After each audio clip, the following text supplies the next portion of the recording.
C'était le 22 juin 1941, et le monde entrait justement dans une nouvelle phase de l'histoire.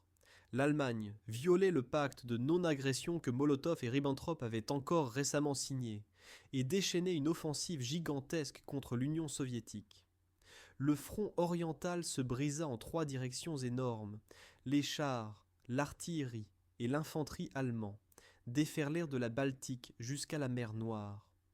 Pendant les premières heures, ils pénétraient en colonne à travers les champs, villages et villes lituaniens, biélorusses et ukrainiens, avalaient des dizaines de kilomètres par jour et commençaient une catastrophe que personne ne pouvait imaginer.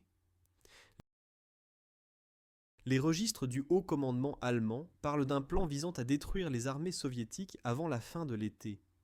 Hitler croyait que Moscou tomberait en 10 semaines. L'Union soviétique était dans une situation critique. L'armée subissait une réorganisation et des purges. Le pays se remettait à peine des brutalités des dernières années.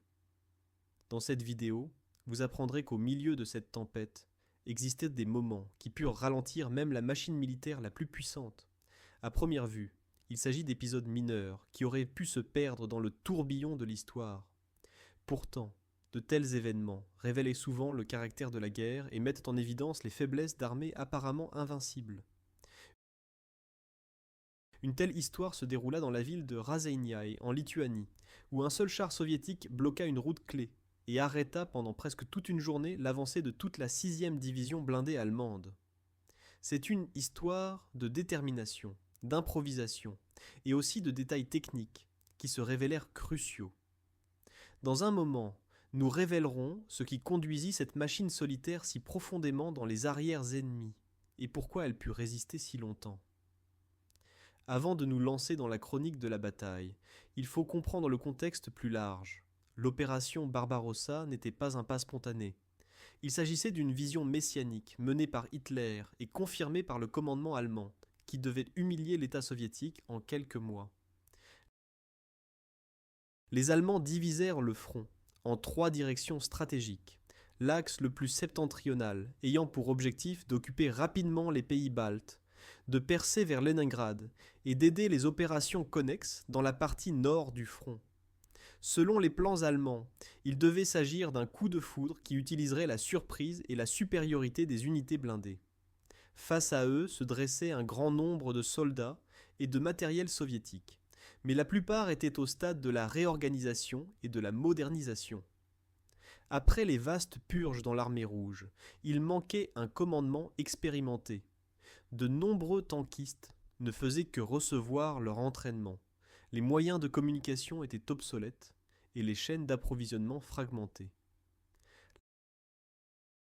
La 3e armée mécanisée soviétique, qui fut déployée contre la 6e division blindée allemande, avait dans son armement des chars légers, BT, moyen T, 34 et lourds KV-1 et KV-2. Ceux-ci étaient la fierté de l'industrie soviétique.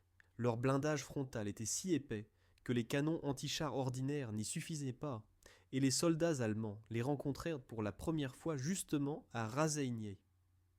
Pourtant, l'image de la défense soviétique n'était pas univoquement optimiste. De nombreux chars étaient en réparation, les équipages se trompaient dans la navigation, le carburant et les munitions se perdèrent dans le chaos des retraites. Les chars lourds se heurtaient en outre à des problèmes techniques, car leur transmission et moteur n'étaient pas conçus pour de longs déplacements sur des routes de mauvaise qualité. Cette combinaison de force et de fragilité joua un rôle clé dans la suite des événements. Dans notre récit, nous combinerons les perspectives des deux camps. Nous puiserons dans les sources d'archives, les journaux de soldats, les rapports officiels et les entretiens ultérieurs avec des vétérans. Dans cette vidéo, vous apprendrez comment se rencontrèrent en 2 jours de juin des doctrines militaires différentes, le Blitzkrieg allemand, qui comptait sur la vitesse, l'encerclement et les frappes soudaines, et la doctrine soviétique du blindage lourd, qui devait endurer un tir écrasant et percer la défense. Nous montrerons que la réalité sur le front surprit souvent autant les commandants que les soldats ordinaires. En même temps, nous remarquerons l'importance du terrain, vallées marécageuses, routes étroites et forêts profondes, et comment elles purent influencer le cours des affrontements. La micro-histoire qui se déroula au carrefour près du village de Daigné devint un symbole. Il ne s'agit cependant pas seulement d'une curiosité technique ou d'une légende héroïque.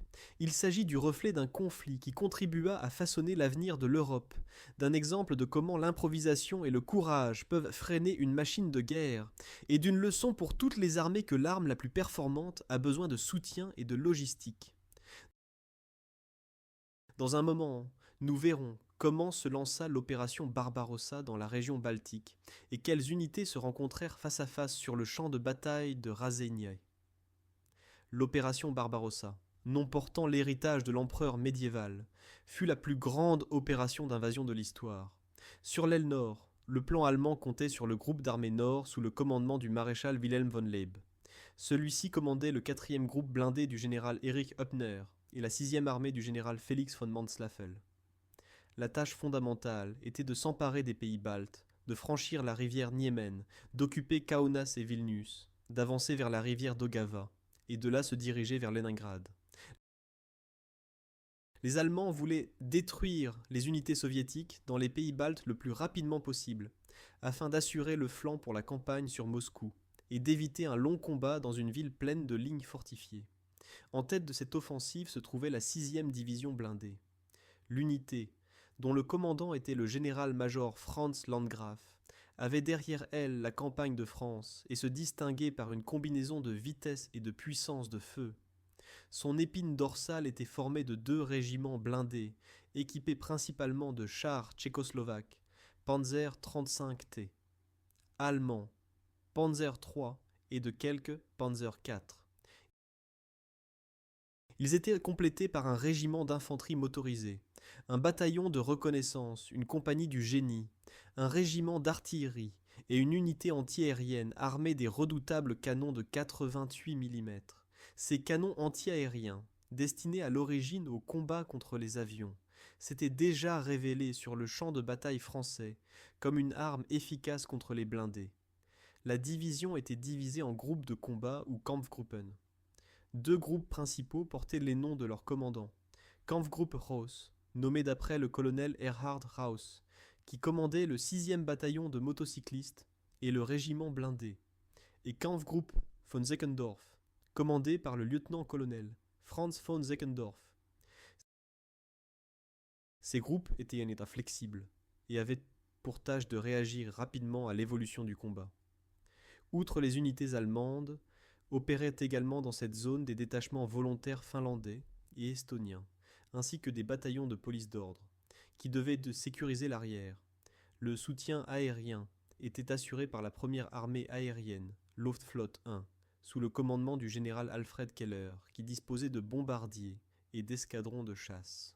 Ces tâches comprenaient la destruction des aérodromes soviétiques, le tir de soutien pour les chars avançants et l'interruption des communications soviétiques.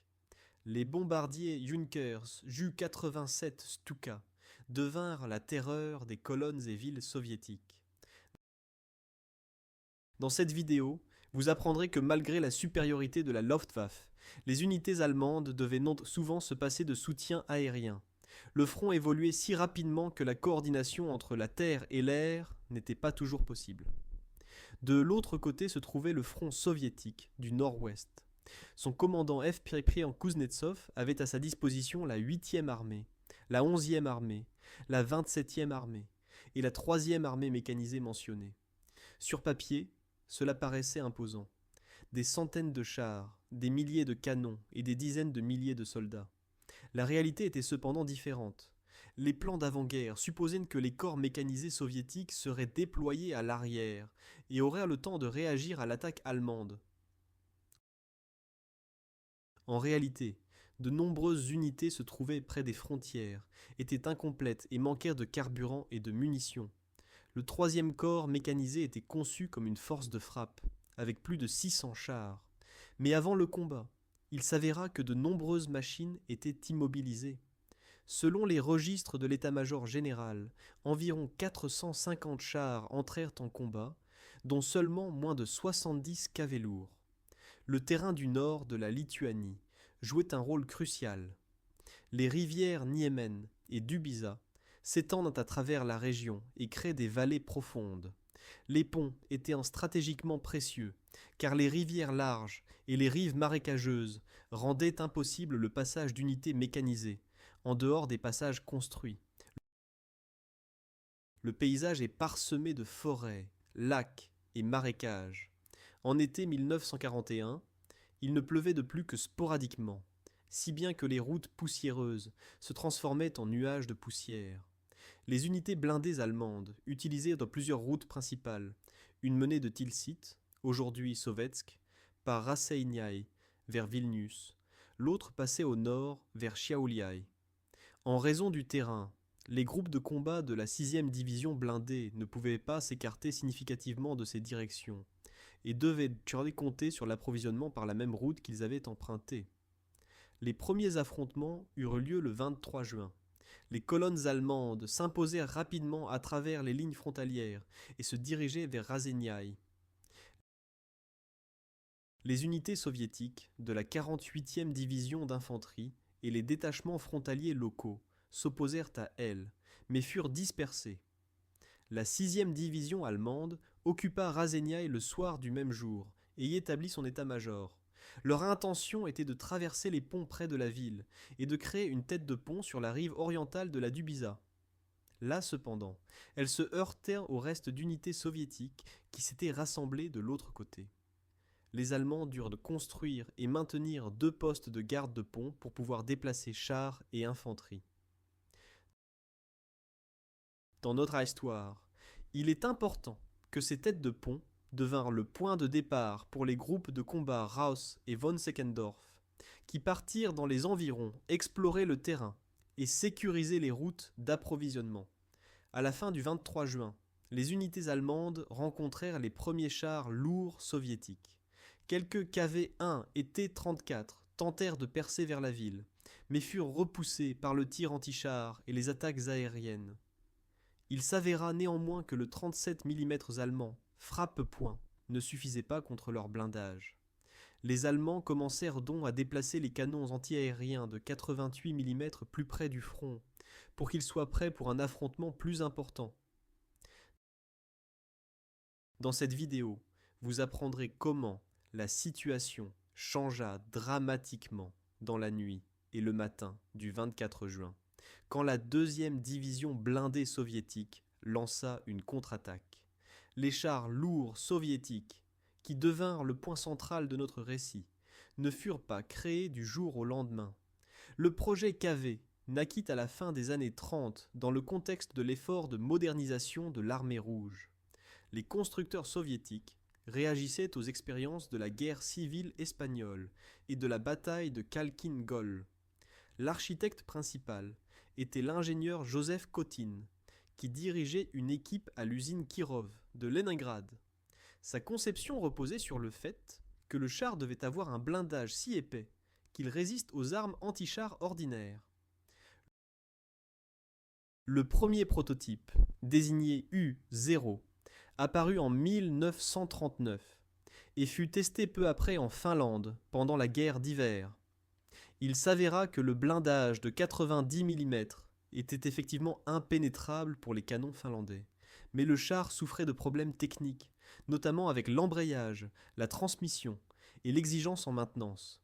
La version KV avait à l'origine une tourelle à 3 hommes, avec un canon de 76,2 mm F-32 et 2 mitrailleuses. L'équipage était composé du commandant, du tireur, du chargeur, du conducteur et du radio, qui servait la mitrailleuse dans le bouclier frontal. La tourelle tournait manuellement. Cela exigeait une force physique considérable et ralentissait la réaction aux cibles sur plusieurs côtés. La transmission n'avait que 5 vitesses avant et une arrière et était sujette à la surchauffe. Le moteur F2K, dérivé d'un moteur d'avion, fournissait une puissance de 600 chevaux, ce qui permettait une vitesse d'environ 35 km/h sur route.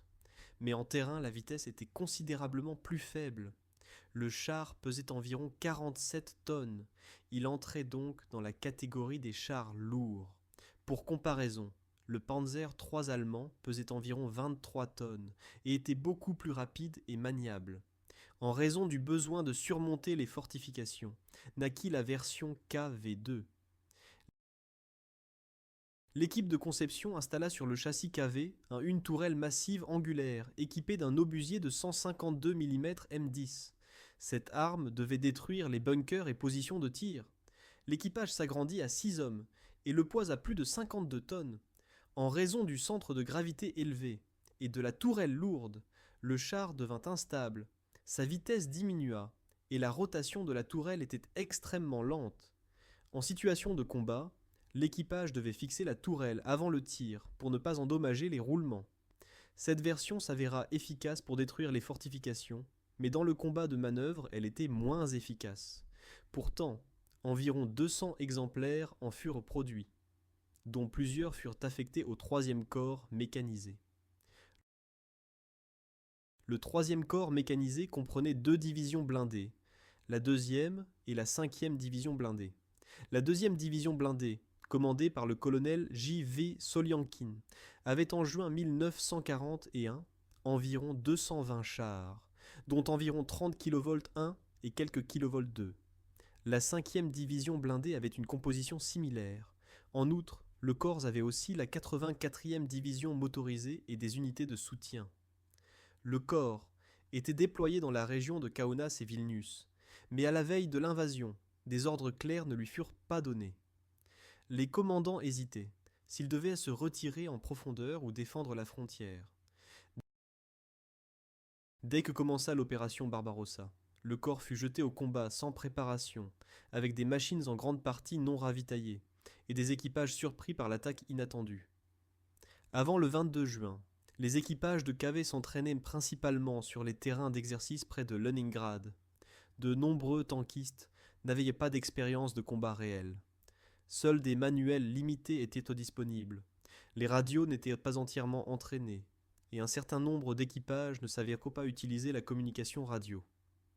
De plus, à la suite des purges staliniennes, le corps d'officiers fut décimé. De nombreux commandants expérimentés furent emprisonnés ou exécutés, et des officiers moins expérimentés prirent leur place. Cela se manifesta dans la coordination. Les registres des journaux de certains tankistes suggèrent qu'au moment où ils apprirent l'attaque allemande, ils partirent au combat sans idée claire de la situation. Les équipages comptaient sur la détermination et l'endurance de leurs machines, ce qui, dans certaines situations, comme à Raseiniai, se révéla payant. Comparé à l'inventaire allemand, les chars K-5 semblaient comme des monstres blindés. Les Allemands entraient dans l'opération avec des Panzer I, 2 légers, et des Panzer III et 4 moyens. Leurs armes principales avaient des calibres de 20 à 50 mm, et le canon plus puissant de 75 mm du Panzer IV était destiné plutôt au soutien de l'infanterie qu'à la liquidation des chars lourds.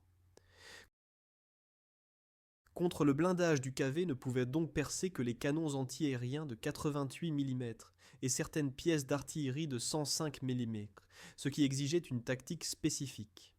Les Allemands devaient transformer rapidement leurs canons et les déployer en tir direct, ce qui était risqué.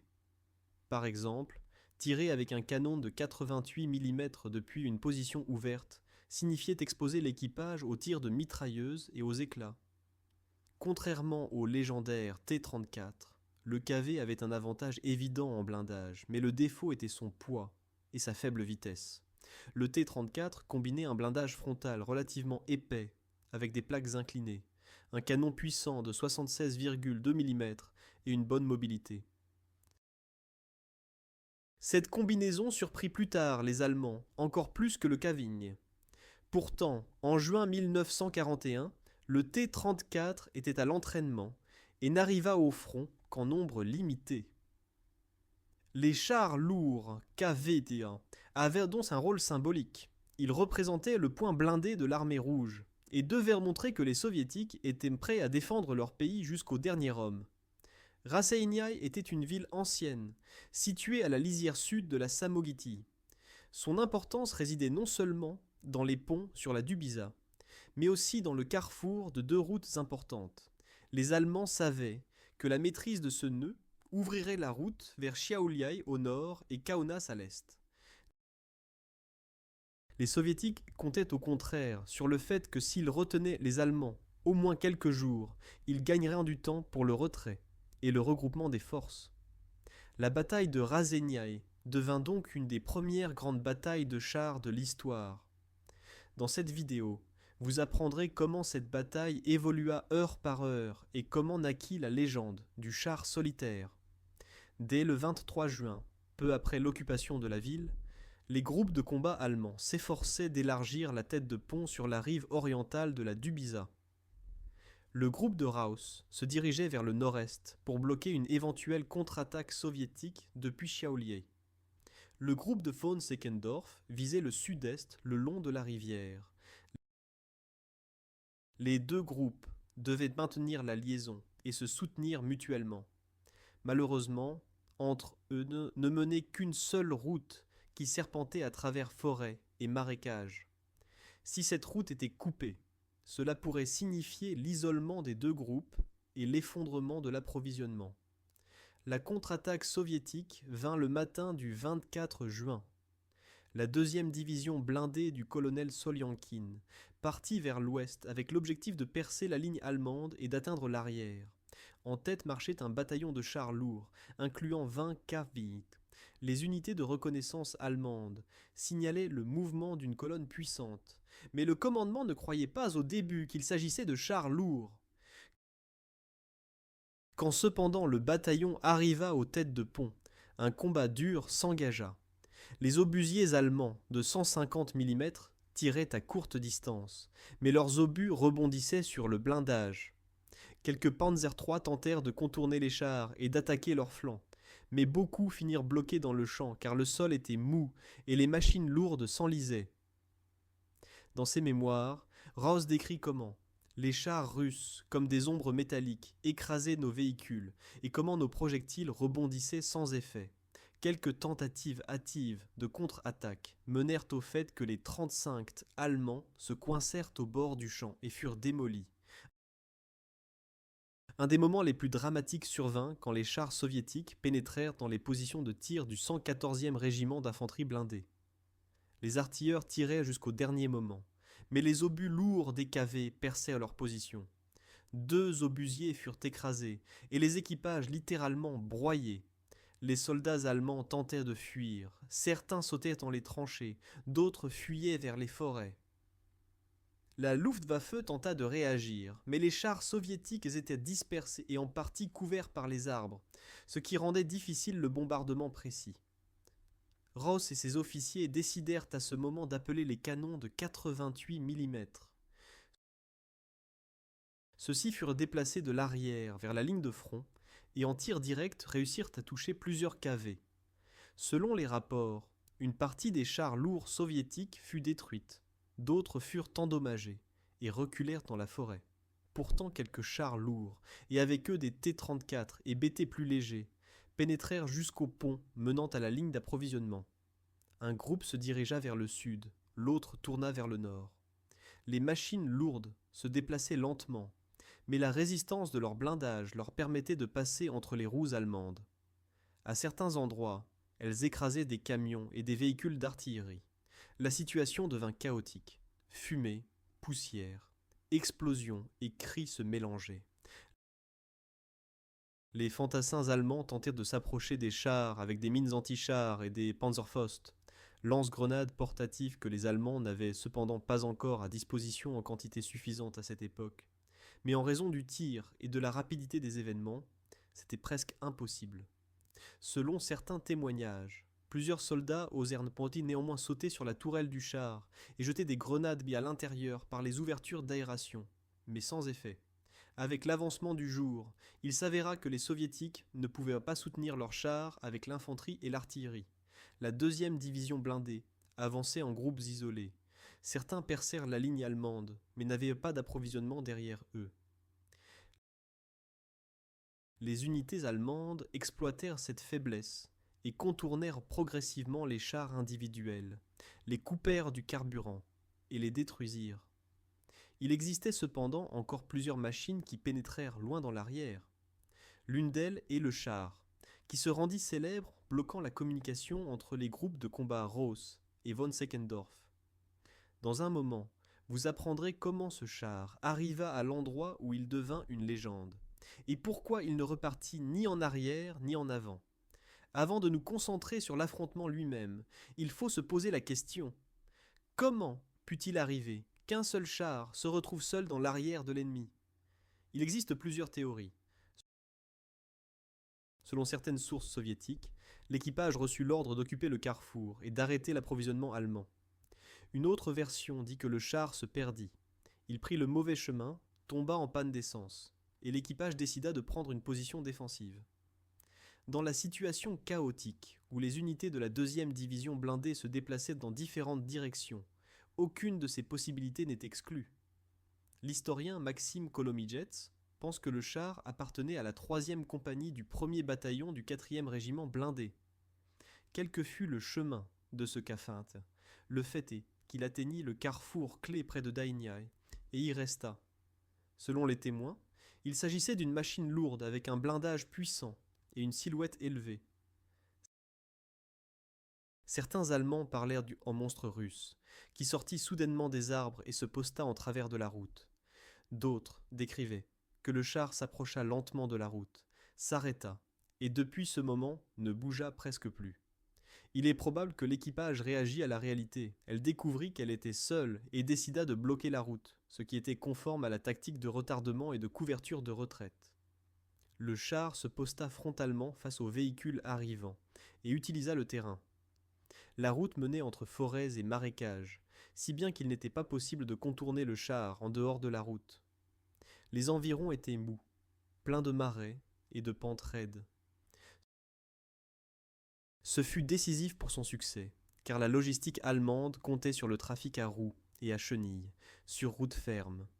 Peu après que le char se soit installé au carrefour, retentit son premier tir. Selon les témoignages allemands, ce fut un camion avec une citerne qui transportait du carburant pour la Kampfgruppe Ross. Le char tira de près et le véhicule explosa en colonne de feu. Suivit un autre coup et un deuxième camion s'enflamma. Le convoi s'arrêta. Les soldats sautèrent et coururent vers les arbres. Le char tira plusieurs salves de mitrailleuses et détruisit d'autres véhicules, jusqu'à ce que la colonne se disperse complètement.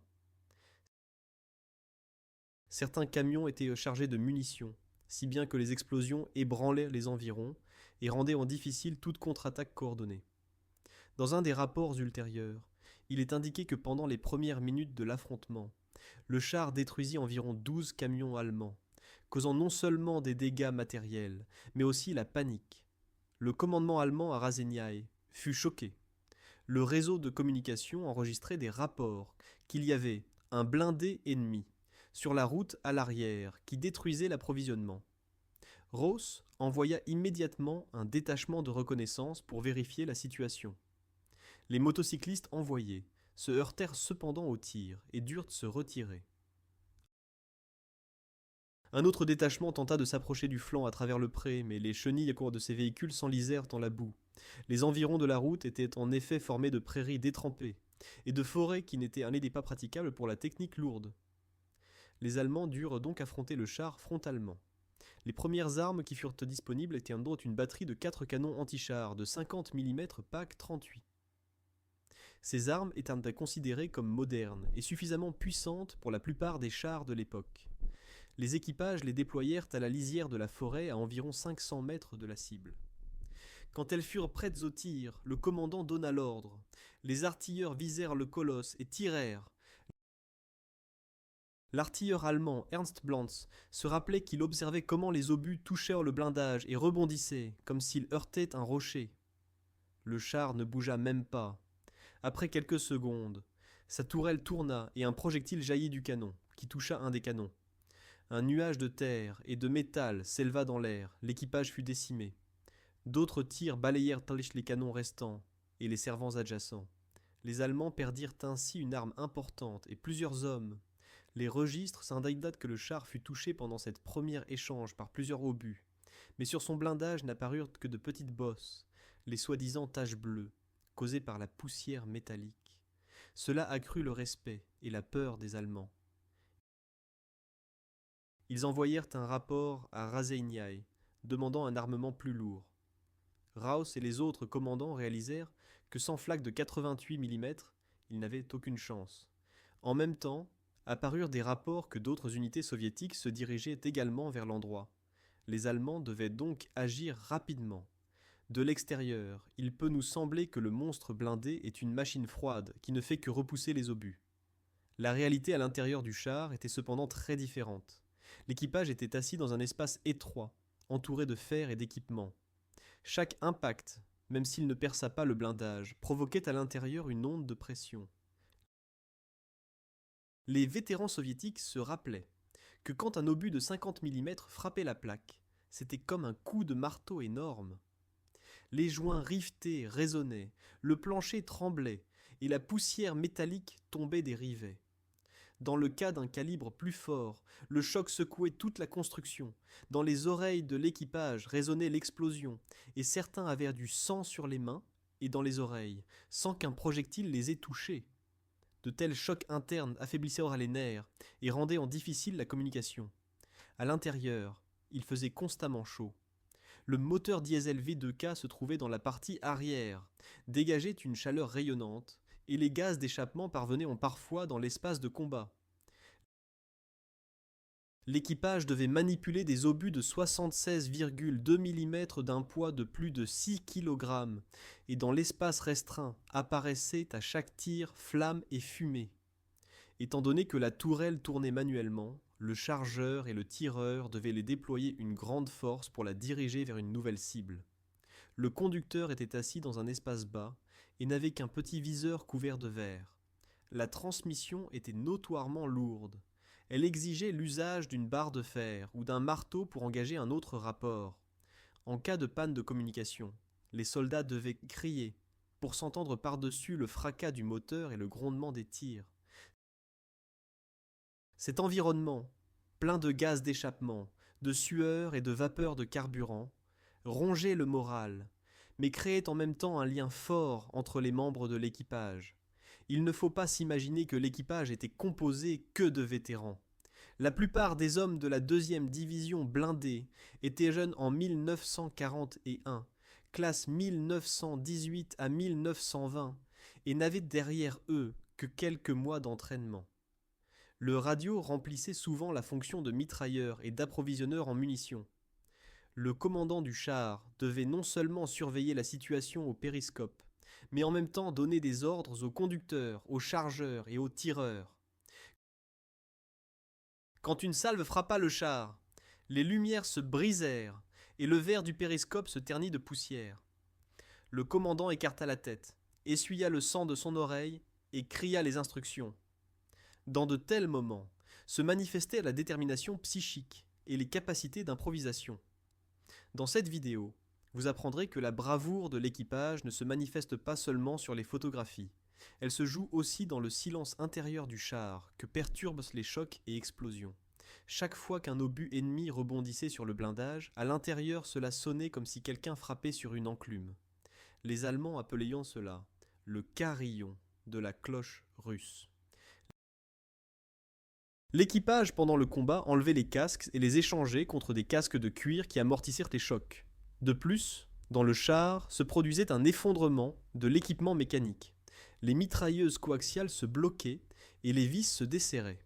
Tout cela, les tankistes devaient le gérer tout en repoussant les attaques. Leurs blessures n'étaient pas toujours visibles.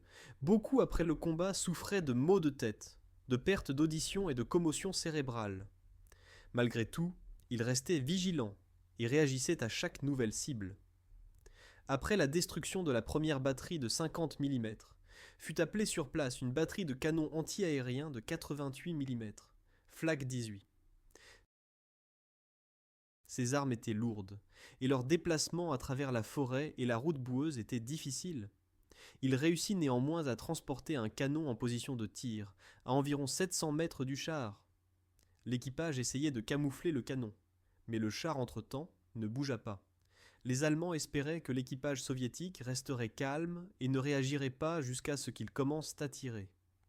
Dès que cependant ils commencèrent à aligner le canon et à le préparer au tir, la tourelle soviétique tourna lentement. Au moment où l'équipage leva le canon et s'apprêtait à tirer, le char soviétique tira le premier coup. L'obus toucha le canon de 88 mm et explosa. Plusieurs soldats allemands tombèrent. L'arme fut détruite. Ce moment, Ross le décrit dans ses mémoires comme un duel de nerfs, où décidait la patience et la rapidité de réaction. Après cet échec, le commandement allemand se trouva dans une situation désemparée. Comment détruire un char quand les canons de 50 mm avaient échoué et le canon de 88 mm fut détruit avant d'avoir pu tirer? Ils décidèrent d'un pas risqué. Pendant la nuit, ils envoyèrent un détachement du génie qui avait pour tâche de poser des charges sous les chenilles du char. Un groupe d'environ 10 hommes rampa vers le colosse blindé, utilisa les ombres des arbres et l'herbe haute. Ils avaient avec eux 3 à 5 kg d'explosifs et des détonateurs. Ils réussirent à arriver tout près du char et à placer les charges sous les chenilles. Après leur explosion retentit une déflagration. Tous se retirèrent rapidement en sécurité. Ils espéraient que le matin ils trouveraient la machine détruite. Quand la poussière se déposa, ils découvrirent que le blindage était intact. Les chenilles étaient légèrement endommagées. Mais le char était toujours là, et le matin tira de nouveau. Les sapeurs allemands risquèrent donc leur vie sans résultat. Dans le cours de la nuit, apparurent aussi d'autres propositions. Un des commandants proposa d'appeler l'aviation et de faire bombarder le char par les Stuka depuis la hauteur. Cela s'avéra cependant impossible car la Luftwaffe était occupée par d'autres tâches. De plus, le bombardement depuis la hauteur aurait été risqué à cause des arbres et de la petite cible. Une autre idée consistait à utiliser des fumigènes et des écrans de camouflage pour que les soldats puissent s'approcher. Mais pendant la nuit, le vent était défavorable et il y avait le risque que la fumée se disperse rapidement. Ainsi le commandement décida d'une combinaison de deux méthodes.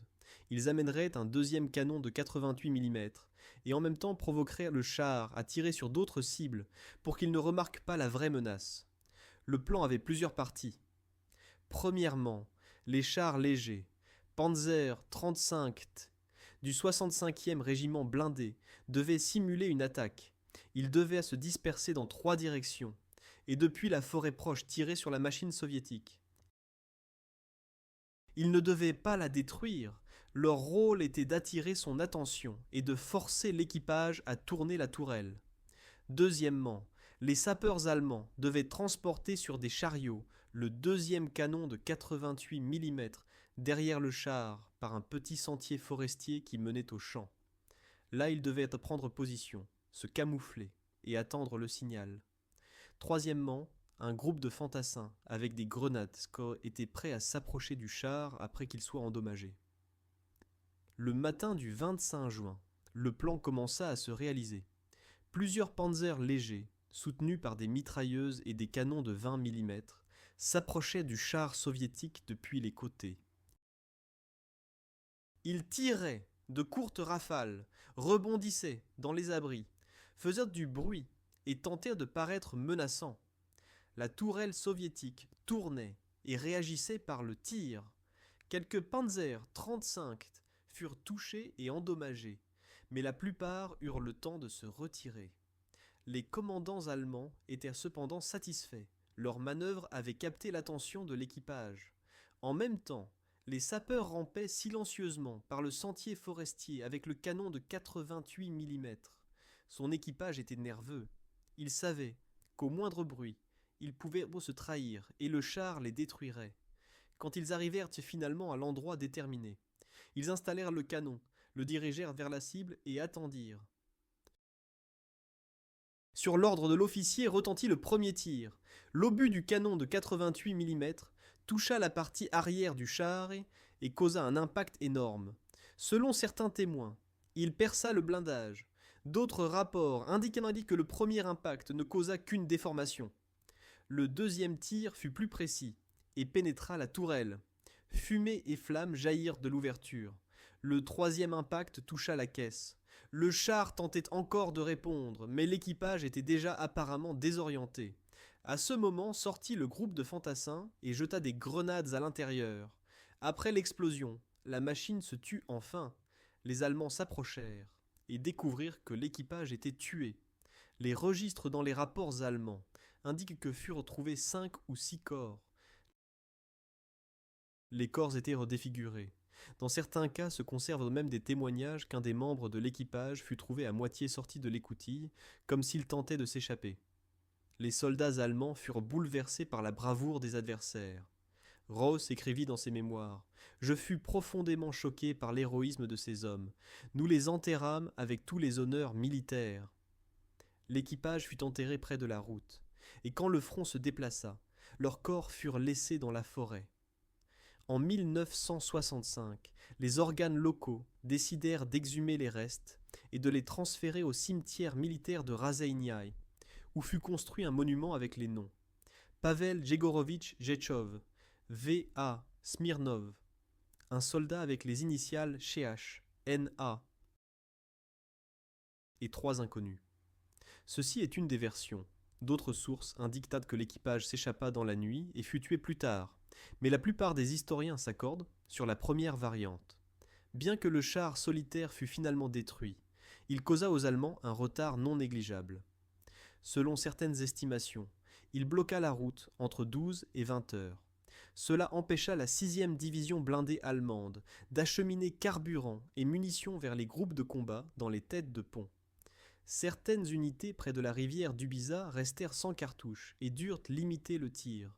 Les soldats blessés attendirent des heures l'évacuation et beaucoup moururent de blessures qu'ils auraient autrement survécu. Raus indiqua dans son rapport que la situation critique dura plusieurs heures et tant que le char ne fut pas détruit, il ne fut pas possible d'organiser l'approvisionnement. Dans le style rapide du Blitzkrieg, où les heures décident du succès, ce fut un retard significatif. Cet incident ébranla aussi la certitude des soldats allemands. Sur le front occidental, ils s'étaient habitués à traiter avec des chars français et britanniques légers, que leurs canons perçaient facilement. La rencontre avec un char qui résistait aux armes habituelles eut un effet psychologique. Les équipages allemands se demandaient combien de tels monstres les soviétiques avaient, et s'ils pouvaient jamais les vaincre. En même temps, il s'avéra que le canon de 88 mm, bien qu'efficace, était vulnérable s'il était déployé près de l'adversaire. Cela mena à plus de prudence et au développement de tactiques qui soulignaient la coordination avec l'infanterie et l'artillerie. Les comptes directs des participants illustrent à quel point l'incident toucha profondément la psyché des soldats. L'officier allemand Hans Zellwak nota dans son journal que les Russes envoyèrent une forteresse blindée contre laquelle nos projectiles rebondissaient comme des petits pois contre un mur. Je ressentis le désespoir quand nos meilleures armes furent impuissantes. Un autre commandant, le lieutenant Ottokarius, se rappelait que la rencontre avec les chars lourds en Lituanie l'avait convaincu que la guerre ne serait pas courte et que chaque jour suivant serait plus dur que le précédent. Parmi les soldats ordinaires se répandaient des rumeurs sur des chars à l'épreuve des balles, ce qui contribuait à la nervosité. Certaines unités signalèrent même des chars là où il n'y en avait pas, car chaque fumée à l'horizon suscitait des craintes. Ainsi naissait un effet psychologique qui ralentissait la prise de décision à tous les niveaux et forçait les Allemands à chercher de nouvelles façons de faire face aux machines lourdes. Quand Ross, dans son rapport, décrivit que les blessés mouraient, car il n'était pas possible de les évacuer, il souligna par là non seulement l'impact pratique du blocus, mais aussi le fardeau moral sur les commandants. Chaque minute de retard pouvait signifier une vie de plus. Il n'était donc pas étonnant que les officiers allemands appellent à la modernisation des armes. Le commandement de la Wehrmacht tira les leçons et commença à affecter des canons de 88 mm pour le soutien direct des divisions blindées. Les campagnes suivantes, en Ukraine et en Biélorussie, se déroulèrent déjà avec une plus grande quantité d'artillerie lourde. Dans cette vidéo, vous apprendrez que les innovations naissent souvent en réaction aux crises, et Razeinyai en est un exemple exemplaire. Du côté soviétique, le combat eut un double impact. Du point de vue tactique, un char ne pouvait pas renverser toute la bataille. Razeinyai fut finalement prise par les Allemands. Le 3e corps mécanisé subit des pertes dévastatrices, et la plupart de sa technique fut détruite ou abandonnée. des milliers de soldats soviétiques tombèrent, furent capturés ou reculèrent sans équipement. Pourtant, la légende du char se répandit rapidement. La propagande soviétique l'utilisa pour renforcer le moral. Les journaux écrivaient sur l'équipage courageux qui retint toute une division allemande sur place. Des dessins et affiches furent créés célébrant le rempart d'acier. L'épisode légendaire devint une inspiration pour d'autres tankistes pour faire face à la supériorité numérique. Du point de vue stratégique, le combat de Raseiniai fut un des signaux d'alarme. Le commandement allemand réalisa que l'armée russe disposait de chars lourds, qui exigirent des moyens spécifiques. Quelques mois plus tard, il introduisit donc dans l'armement les chars Tiger et Panther, qui avaient des canons plus puissants et un blindage plus épais. Se intensifièrent également les travaux de développement sur une version modifiée des canons de 88 mm, avec une préparation plus rapide au tir. Du côté soviétique, l'échec du 3e corps mécanisé mena à une réorganisation des unités blindées. Les soviétiques se réorientèrent progressivement vers des unités de corps blindés plus petites, qui avaient une meilleure coordination avec l'infanterie et l'artillerie. Ils augmentèrent aussi la production des T-34 moyens, qui étaient plus adaptés à la production de masse que les KV lourds, et commencèrent à travailler sur le modèle modernisé KV-1S, et plus tard sur les chars IS. À court terme cependant, la bataille de Raseiniai signifiait principalement une tragédie. Outre les chars et canons détruits, de nombreux soldats tombèrent des deux côtés. Le paysage lituanien fut brûlé et détruit, les villages brûlèrent, et les civils durent fuir. Après la bataille restèrent sur les champs des dizaines d'épaves brûlantes. Certaines furent utilisées plus tard comme matière première, d'autres devinrent des monuments où les habitants locaux déposant des fleurs. Ce n'est qu'après la guerre qu'on commença à regarder Raseiniai comme un des premiers lieux où les Allemands se heurtèrent à la résistance des chars lourds. L'histoire du char solitaire de Raseiniai devint une légende au cours des décennies. Précisément cette légende mérite cependant une analyse critique car s'y mélangent faits, souvenirs personnels et propagande. Une des premières questions est le type même du char. Certaines sources, surtout la littérature soviétique plus ancienne, affirment qu'il s'agissait d'un KV-2. Ce type a une tourelle haute caractéristique. Il aurait donc été facilement reconnaissable dans le terrain. Les rapports allemands parlent au contraire d'un KV-1. Les photographies du lieu de bataille sont ambiguës. Certaines montrent un KV-1 avec une tourelle détruite, d'autres encore des machines lourdes sans tourelle qui auraient pu être des KV-2. Les historiens modernes penchent vers l'idée qu'un KV-2 aurait pu être déployé, mais la certitude n'existe pas. Une autre question est combien de temps le char bloqua la communication. Les pamphlets allemands indiquent plusieurs jours, ce qui suggérerait plus de 24 heures. La recherche actuelle, basée sur la comparaison de journaux, d'enregistrements radio et de mouvements d'unités, montre 20 à 24 heures. La durée du blocus aurait pu être exagérée tant par les soviétiques pour souligner l'héroïsme que par les Allemands pour expliquer le retard. La précision de ces données est d'autant plus problématique que les sources allemandes et soviétiques utilisent parfois différents fuseaux horaires et que les conditions chaotiques rendaient impossible la mesure précise. Très intéressante est la question de l'équipage. En 1965 furent trouvés lors de l'exhumation les restes de plusieurs tankistes. Furent identifiés sans ambiguïté les corps de Pavel Yegorovitch Jeshov et Vassili Andreevitch Smirnov. Le troisième connu était un soldat avec les initiales CH, N, A. 3 autres restèrent non identifiés. Certaines légendes affirmèrent cependant que l'équipage abandonna le char pendant la nuit et s'échappa.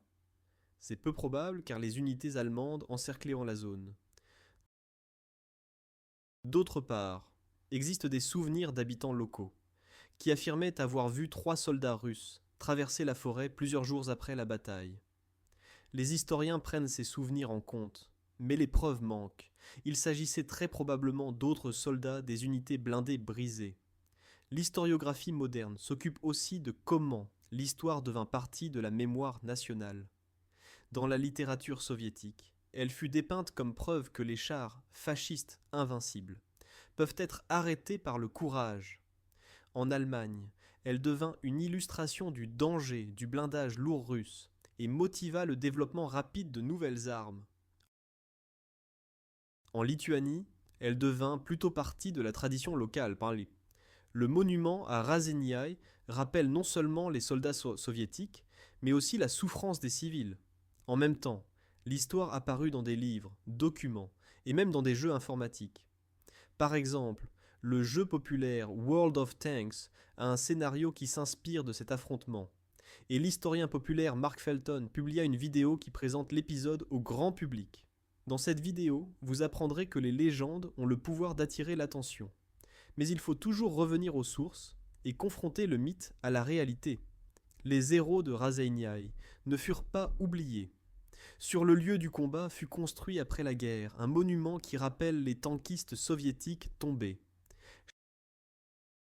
Chaque année en juin, s'y tiennent des cérémonies commémoratives auxquelles participent vétérans, habitants locaux et invités de Russie et Biélorussie. Le monument a la forme d'un char en béton, sur le socle duquel sont gravés les noms des membres connus de l'équipage et une inscription qui dit qu'ils arrêtèrent l'ennemi de leur sang. Pour les habitants locaux, c'est non seulement un symbole historique, mais aussi un rappel du destin tragique de leur région. Razeniai fut détruite pendant la guerre et dut être reconstruite après la guerre. La mémoire de ce combat leur rappelle le prix de la liberté et le prix du courage. Du point de vue militaire, le combat eut un impact sur le développement des chars. Les Allemands comprirent qu'ils avaient besoin d'une machine plus lourde, avec un blindage puissant et un canon performant. La réponse fut le char Tiger I, qui entra en service en 1942, et le char moyen Panther, qui apparut pour la première fois dans la bataille de Koursk.